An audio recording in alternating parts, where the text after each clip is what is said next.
What's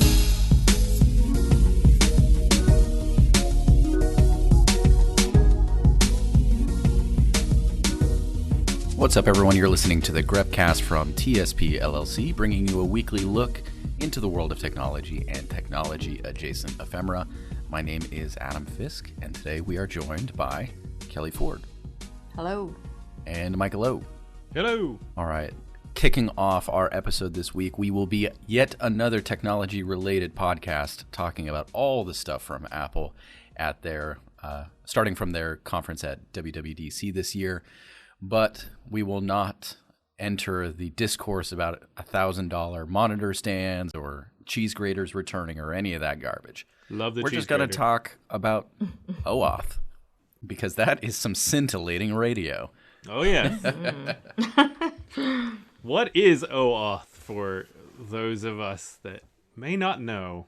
So OAuth in this case is a open authentication schema that Apple has decided to essentially make a little bit better.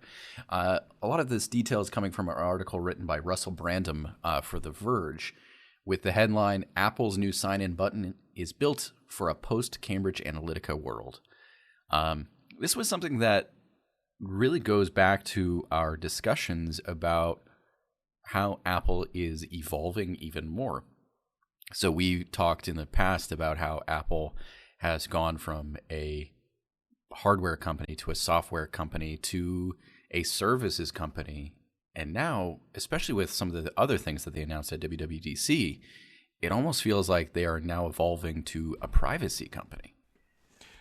Yeah, it's an interesting service slash software slash, cloud thing that they've done. Like, I think WWDC is very focused on new operating system stuff. They talked about Catalina, the new operating system for the Mac, iOS 13, and and then the new Mac Pro and all this kind of stuff. And this one sort of slid under the radar a little bit, although I think this article really kind of highlights why it's so significant. So Apple's really kind of, getting themselves into this game of online services and how you get online to things. And I thought kind of their take on it, particularly how basically a lot of developers are going to be forced to use this instead of Facebook or Google within their applications that are on iOS it's an interesting way of approaching this.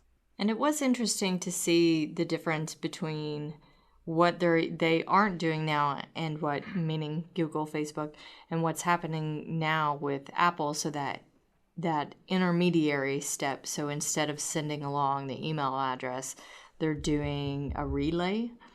So supposed to prevent that leakage during the pass-through, which sounds like a good step in the right direction. Yeah. It's interesting how they try to how they pose it as data leakage, but it's kind of more complex than that. And I think that the simplest way that they explained it was, to the extent that data is leaking out through the sign-in process, which basically happens by your email address that's being used by Facebook or Google being transmitted onto a third party. And then, of course, that email address, as we know, and as we've covered in previous Grepcasts, is so associated with many other pieces of data that suddenly this third party, just on the basis of one piece of information, knows a lot more about you than they really should. Because, you didn't sort of say, hey, get to know me, I'm logging into your system, but they're using this method to do that, and Apple's sort of blocking that. Right. And this is, like, to Mike, your point, we've talked about this in the past, in specifically around that idea of SSO or single sign-on. That if you're using single sign-on based around a company, like your company, like TSP, we create a single sign-on platform or utilize a well-known single sign-on. That's not a bad thing. It's not something that you have to be afraid of, but we have talked very specifically about never clicking sign in with Facebook or sign in with Google. So this move by Apple, we're now above all of those things, which is really, really interesting that Apple's almost forcing developers to put that first, is pushing that process forward to the point of what the article is saying is instead of focusing on encryption or blocking, which assumes more of a malicious intent, this is focused on stuff that people are saying, no, I do want this. I want this WhatsApp. I want this random free game. So Apple is at least tightening the leash, I guess, on its users becoming the product for these people, or these developers, or these content sellers.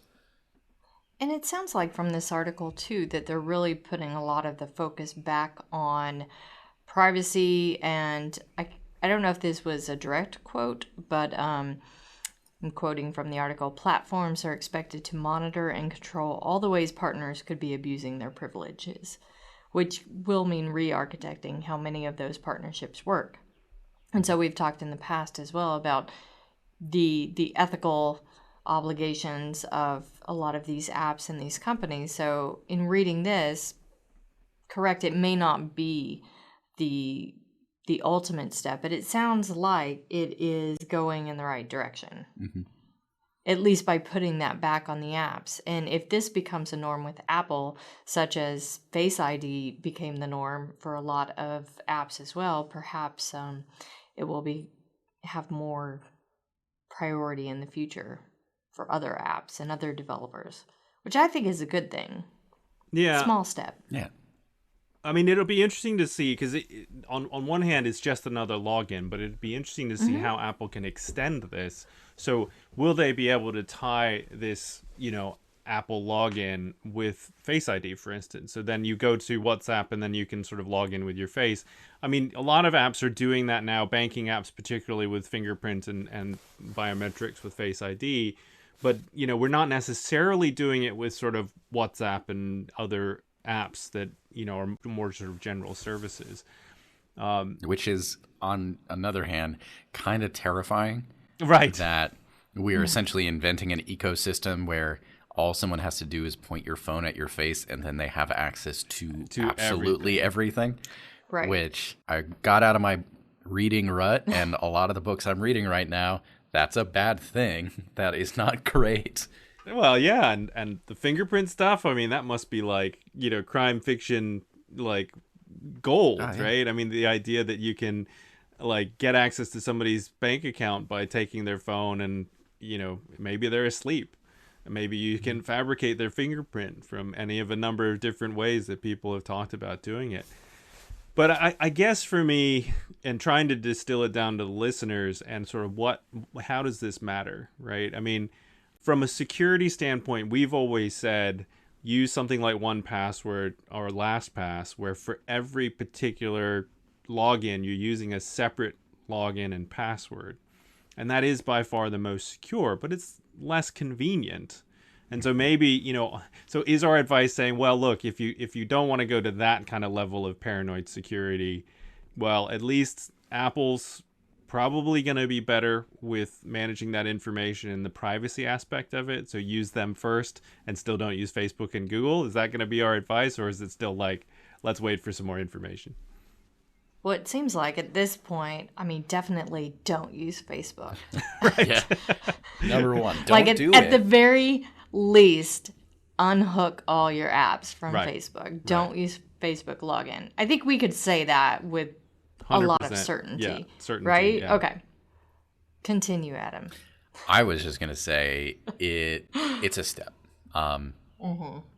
For those who maybe are more, I think, all right, I'm going to, delete the sentence I just said so y'all don't even hear it. But it goes back to technology literacy. So for those, perhaps our listeners, who are more literate in how technology is interfacing with their world, or you are able to maybe directly influence. So, for example, family still using a 1Password, still using a LastPass. Yeah, 100%. That's going to be so much more secure.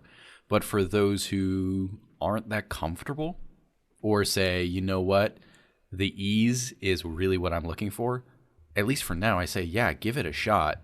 Apple at least has a fairly good track record for privacy and ensuring that these anonymization techniques actually work and they're not just being captured in a different big Excel document.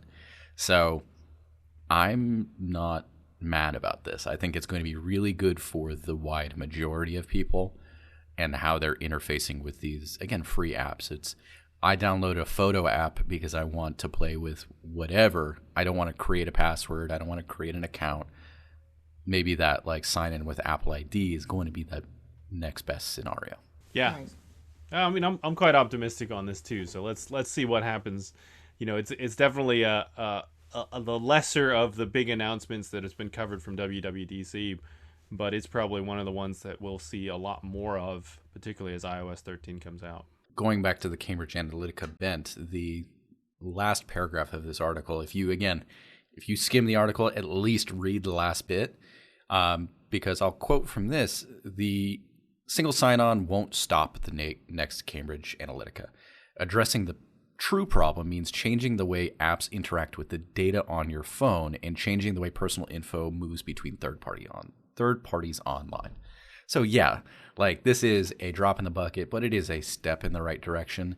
And combining this with GDPR, maybe we'll actually have some progress on personal information security. Maybe.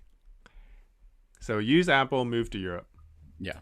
And with our next topic, maybe don't be in school because they'll search everything that you got.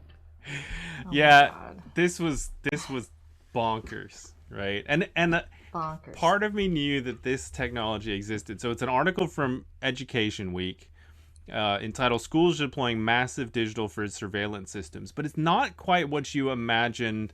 Like, okay, schools have like lots of security cameras, and that, you know, a lot of this stuff is digital. They have people going on Wi-Fi and all this kind of stuff, but it's actually the use of social media data combined with basically a black box, a service that's provided by a third party, that essentially you basically give that service all the names of the students in your school, and they're going to scan looking for what they claim is sort of public safety based information. So somebody's going to say, I'm going to kill everybody, or I got a gun.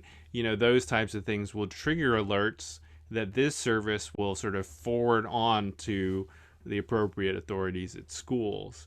It's very like, I mean, we've talked about these types of systems in lots of places. I mean, we've talked about it sort of far away in China. We've talked about, like, you know, companies are using this to sort of scan for interviewees, but this is by far the biggest mass surveillance effort using social media that I've seen, and it's rolling out in huge scales. I mean, you know, if you think about the number of people enrolled in public school systems, you know, they talk about in Florida, I mean, we're talking hundreds of thousands of students, you know, just basically without their consent being enrolled into this type of analysis.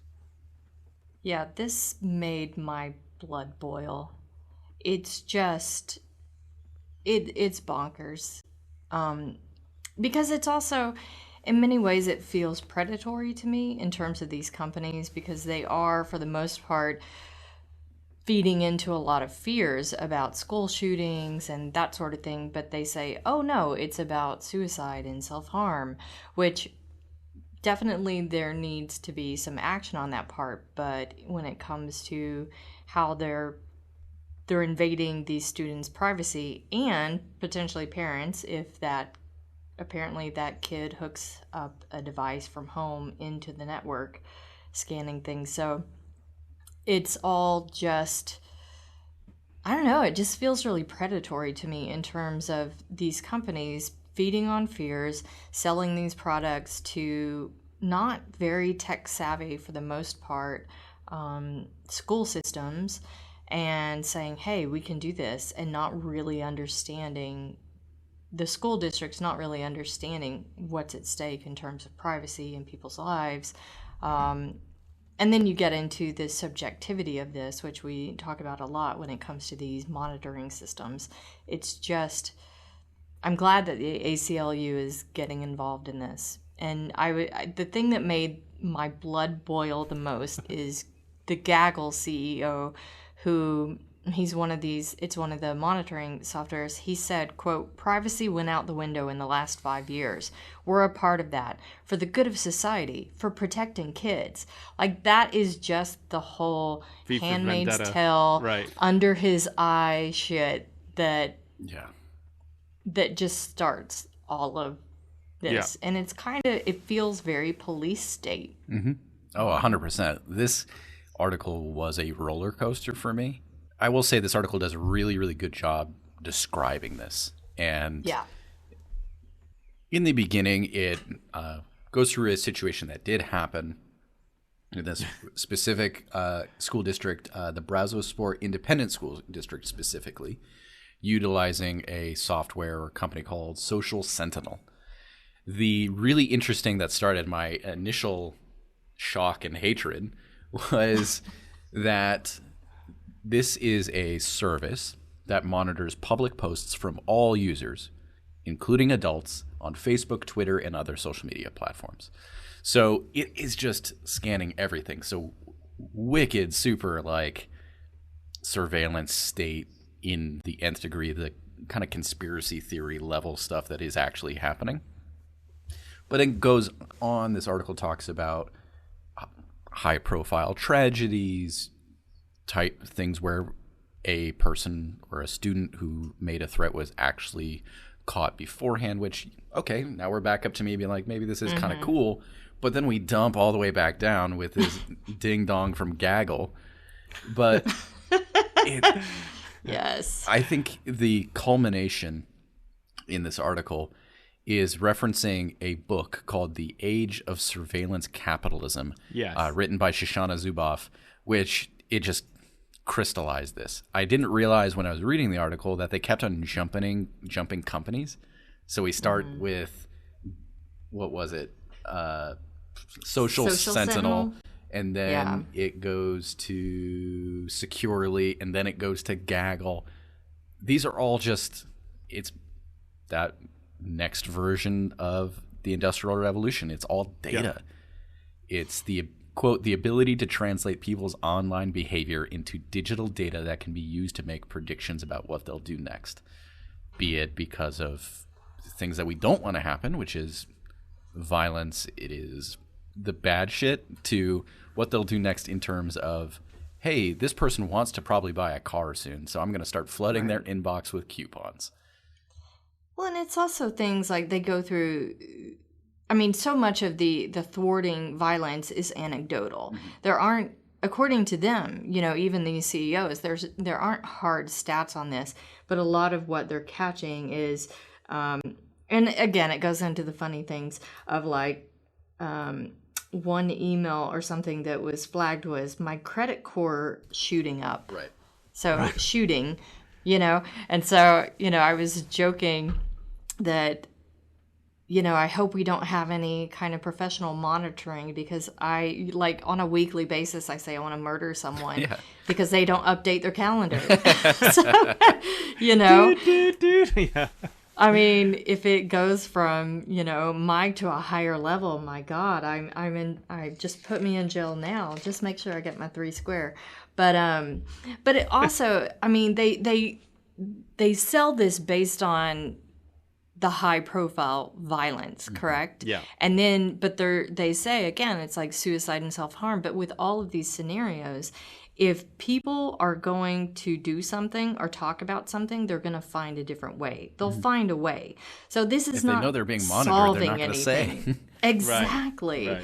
And so, you know, this is not solving anything. This is basically just swatting at flies. But you're not taking care of, you know, the fly itself. You're not taking care of why are there so many flies. Guns. Exactly. Yeah. I mean, I have a big fat gun control written all over my notes, but, you know. Well, I mean, look, you know, I think for me, there was a lot in this article to sort of take in. I think one was this idea that this, like, fundamentally, there's some good concepts in it, and I'm sure that the beginning of this started with, hey, I think given what happened in Columbine, given what happened in other places, given what clues were there are probably ways to pick up on this stuff before somebody picks up a gun and shoots a bunch of people. And if you're not going to address the gun control issue, there's maybe technical solutions that somebody came up with. But it's very clear that after that initial idea, there's all of these companies that just sort of dove in and, without maybe necessarily the integrity of the original intention to sort of say, all right, let's pull this out. Let's figure out how to do it. I mean, I would pose kind of an interesting alternate view of this, which is, well, there is a privacy issue, but it doesn't really seem like, they're really looking at public social media, right?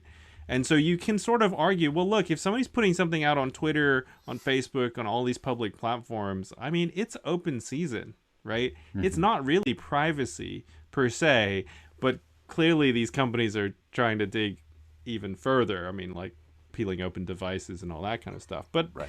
I'm They're sure getting into email accounts. This isn't just social media. Well, yeah, email accounts like through devices, and I'm sure there's an agreement that somebody signed that allows them to get in. But it's, once again, it's like people don't really read what they're signing. Mm-hmm. And so be freaking careful if you got a kid in school and they have these types of systems. Who knows? But it's also kind of like, even before all of this, we have so many examples, historical examples of having all the information, knowing that there's a threat and doing nothing about it. Yeah. So this is mainly just another way to control and filter, and then therefore another way for a bad actor, whoever that is. It doesn't have to be a government. It can be that one person in that school district who, is blackmail. as blackmail, or as Adam mentioned, just a ding dong. Right. Yeah. So even going back to the data, it's like a signal to noise issue also. That in the Evergreen Public Schools district in Washington State, between September and mid-March, the system flagged, quote, more than 9,000 incidents in a 26,000 student district. The overwhelming majority, 84%, were for minor violations, including profanity. And earlier in the article, they say such words as bastard in a report about the Odyssey. So, cool. Which is relevant. Yeah. Right. Even if it's not. Critical to the plot. Yeah. It is, right. Even if it's not, language is so fluid. I have yelled about how interesting and how fascinating language is and how it's used. Having a algorithm flag somebody using a word feels just as crazy as watching them through their webcams, which has also happened. Right. So. Yeah, it's messed up. It is messed up. Yeah, it's messed up. So. Sorry, anybody in high school right now. Yeah, don't sign. Yeah, don't. There has to be that tech literacy, that cyber literacy, cybersecurity literacy, with these school districts. But of course, you can't really blame them. Who's advising them? And which school districts get the money to get the advising? Yeah. There's so many other things. We just go back to, again, The Simpsons. Helen Lovejoy is screaming, "Why won't someone please think of the children?" And that's the thing that rings the loudest, which I can't argue about. I can, and I have been, but meaning I get it. But also, it's a super slippery slope that we have just been paving. Mm-hmm. But they're spending money on this. That was the one thing I meant to look at and forgot was how much these services cost. Oh, I bet a bill. Oh, God, it kills me. Oh, it's a per user fee. I can guarantee you that. Oh, yeah. Yeah. Or tiered. Yeah. Ugh. So, Mike, you got another article for us to talk about from your now favorite newsletter, Zoku. I keep and clicking. I think you were going to unsubscribe. I know. I thought I was going to unsubscribe. And every time I'm like, it's going to be crap. This is going to be crap. They can't keep putting good stuff in. And so this is... Here we go. I know. Once again, So they have an article from firstround.com, and it's basically the surprising secret to being a good boss. And it's like so clickbaity. And I'm like, this article is going to suck. It clickbaited me and I'm going to hate it. And I kind of did. I was reading through it, and it's talking about basically these different techniques to be a good boss. And it lands on the concept of radical candor, which in itself is not necessarily such a magical thing. I mean, even sort of 10 years ago, we were talking about it in a previous iteration of TSP as open, honest, and direct, right? I mean, there's so many different ways of doing this, but the part of this article which I really fell in love with was the visualization that came along with the idea of radical candor. And it takes management and puts it on two axes, which are caring personally from high to low and challenging directly from high to low. And if you imagine those things basically being mapped on a standard XY graph, it makes 4 quadrants. And I love these. The radical candor is where you want to be as a boss, as a manager. But if you don't care personally, but you still challenge directly, you're in the obnoxious aggression quadrant. If you care personally, but don't challenge directly, you're in the ruinous empathy. And then the worst quadrant of all is if you don't care and you don't challenge, you're in the manipulative insincerity quadrant. And I'm like, yeah, I have been all 4 of these bosses at one point in my life.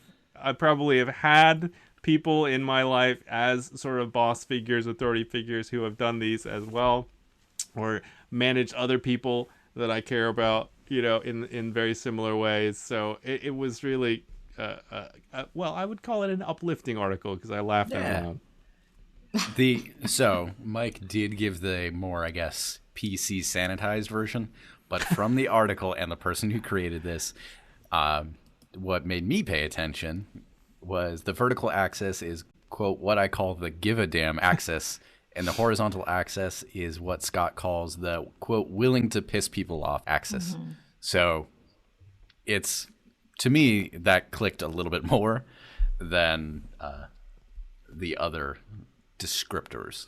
But yeah, I kind of hate read this article. Yep. Only because I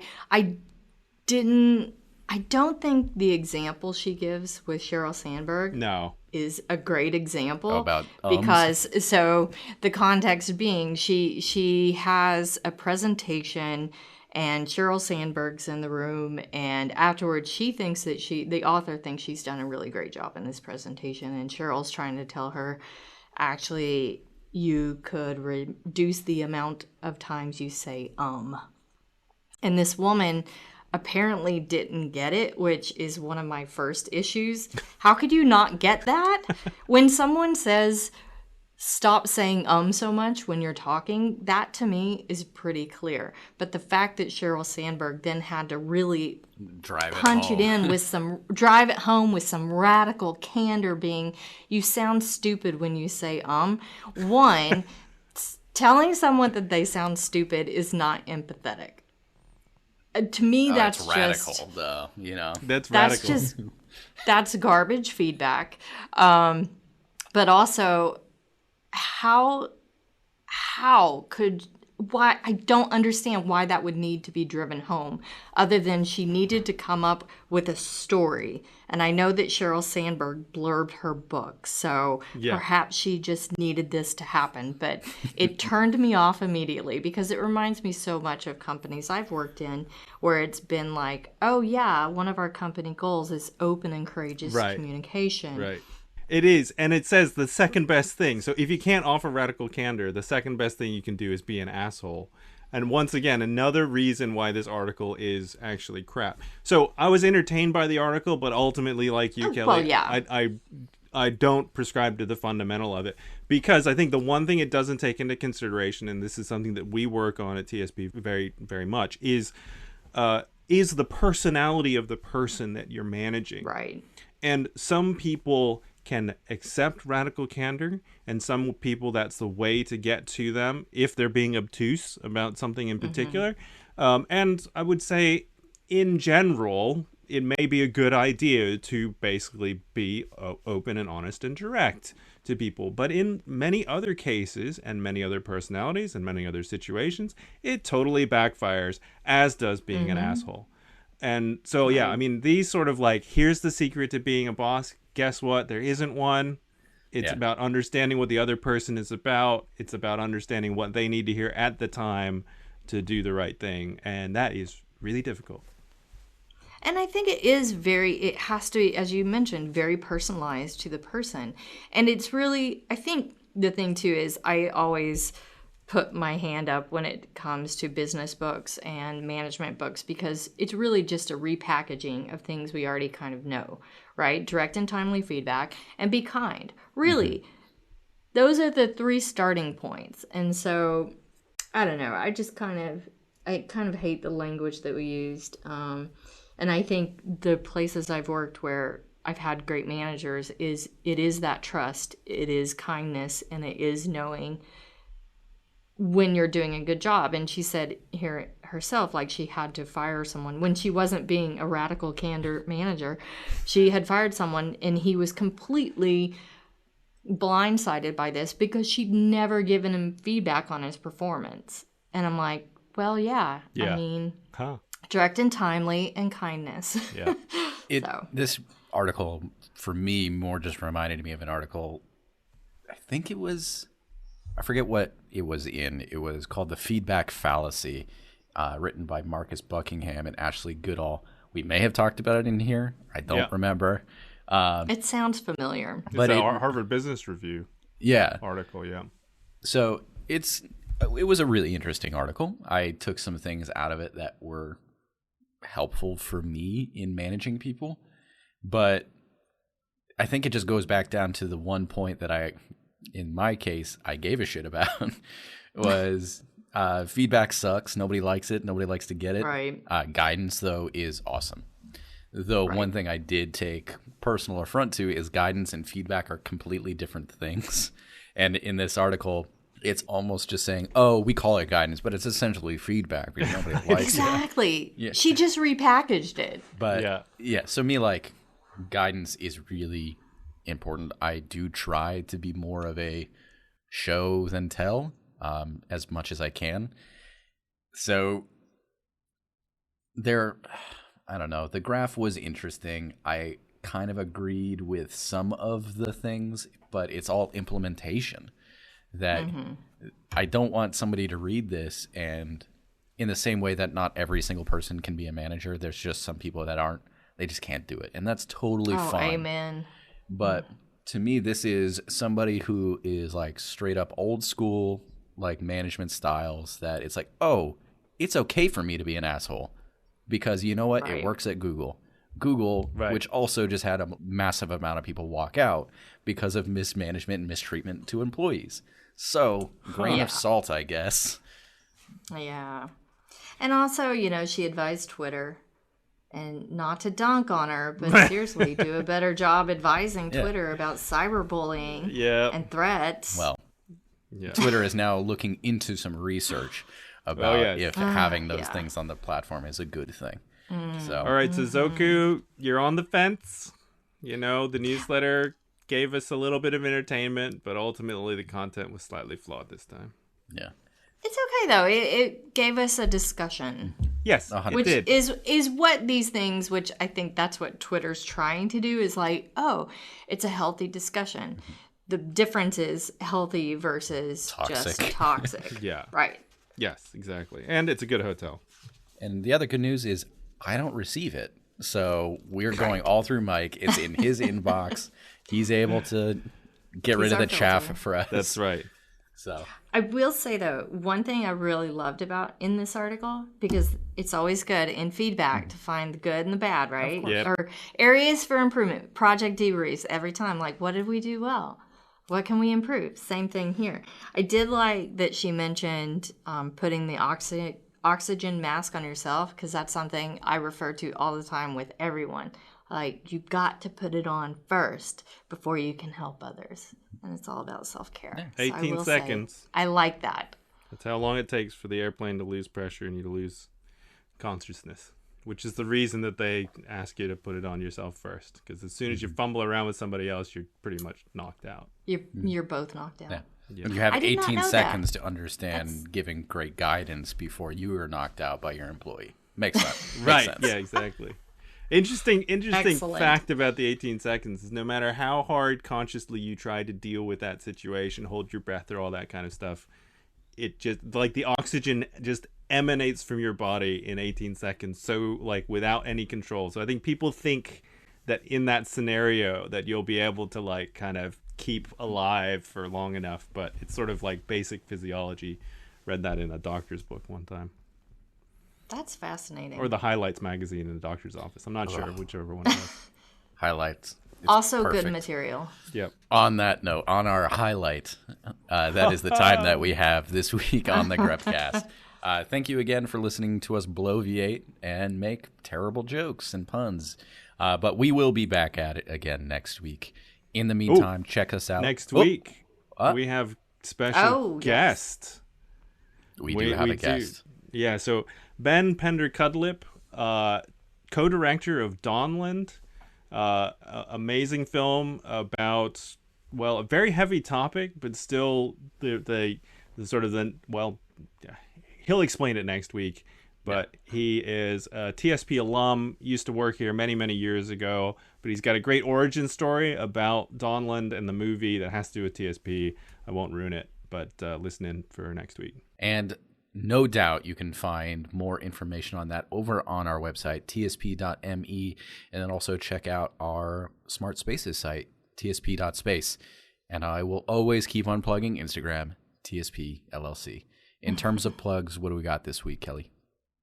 So speaking of gun control in Columbine and Parkland, Dave Cullen has written 2 books on each subject, and they're really great. So really gets into the before events, the after events, and kind of the context around all of that. And it's actually taught in schools, so it's a great book. So check it out.